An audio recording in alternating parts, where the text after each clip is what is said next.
Hello, my name is Boaz Faraday-Schumann, and I'm at the conference for the Metaphysics and Theology of the Eucharist in Budapest, 2021. And I'm joined today by a world-renowned scholar on John Duns Scotus, Richard Cross. Hello, Richard. Good morning. Morning. So I think for a lot of us, your talk especially was a real highlight. I think I can speak for us all. And I'd like to get your own impressions of the conference. How are you finding things, and what's sort of salient for you about it? Well, for one thing, it's the first conference I've been to for 2 years because of COVID and all that. And when I go to conferences, what I most of all enjoy about them, apart from, of course, the convivial company, is the opportunity to learn new things. About my own talk, it was a very good opportunity for me to think very closely about a couple of small texts and try to work out how to convey them as clearly and cogently as possible. And I was, since you've been pleasant about it, I was pleased with the result of that. But by the same token, I learned a vast amount. Some of the papers in particular seemed to me almost in the discipline just changing the field, particularly István's paper on Pseudo-Dionysius. It was just remarkable to me, the discovery that he had found and the way we talked about it at some length afterwards. And I really think that what he said was quite convincing and will turn a certain bit of late Greek patristic and philosophical thought on its head, really, which I can talk about more if he hasn't done so. So it's just wonderful to be here, really, and to have this opportunity and just to be at a conference meeting people I haven't met before and learning new things, and it's just been, for me, remarkably successful. I don't know whether István has spoken about this, and if he has, it's in another video. So why don't we talk about that now, since that's something that really stuck up for you? Yes, well, so there's an early Christian writer who goes under the name of Dionysius the Areopagite, but who was Paul's first convert in the Acts of the Apostles, but it's a pseudonym, and he was really a 5th century, early 6th century writer. And his works survive in Greek, but also in a Syriac translation that's much earlier than the extant Greek manuscripts. And what István seems to have shown is that the Syriac text is a translation of a Greek text. This is far more coherent than the text that we have later from the Greek sources, and that is considerably different.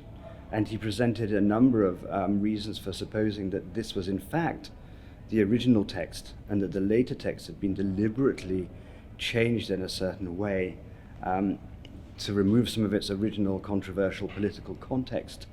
And of course,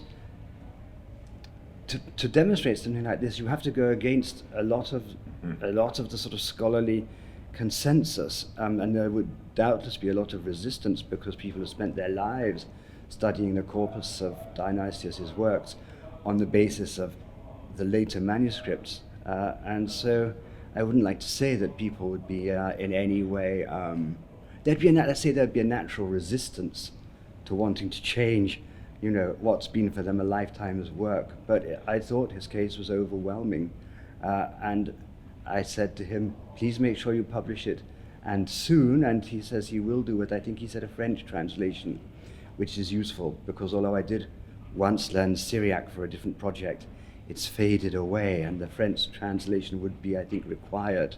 But of course, Pseudo-Dionysius is a figure of unbelievable importance, because everybody believed his rather, well, I wouldn't say dishonest, labeling of himself as the earliest Christian theologian. So I think that was just groundbreaking and really remarkable.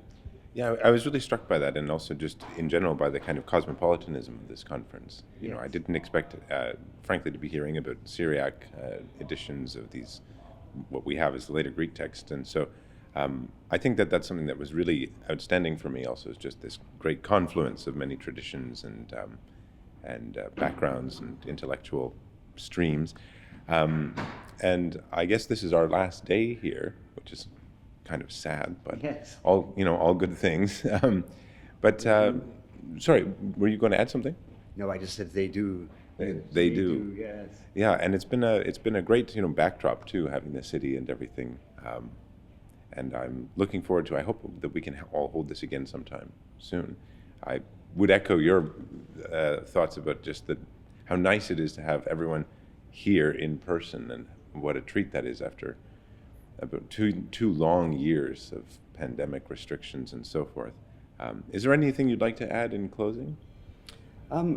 Just a part of the joy of a conference in person is that you can talk to people outside of the conference room. It's impossible on Zoom when people try, but a Zoom social event is a miserable affair. And to be here, I've had conversations outside the conference itself that I've learned a great deal from. I learned a lot from talking to Philippa, for example, about ways of conceptualizing Neoplatonism in the Middle Ages. And I thought I was going to correct her on something, and it ended up that she corrected me on something.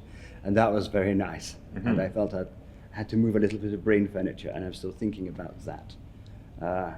So yes, I mean, I missed some of the lovely Budapest tours. The first one, one because I had to prepare my paper, and I thought it was more important to get that right, even than to see the glorious castle, which I regret. But another time, perhaps, I will be able to do that. Mm-hmm. Mm-hmm. Yes. And another time when we're not tied up with other kind of administrative things. But well, thank you for this, Richard. And it's nice, it's really nice for me to finally meet you too. I'll just add, because I've been reading your work for years, but we've never met until this week. So thank you for this. And I think we'll wrap it up there.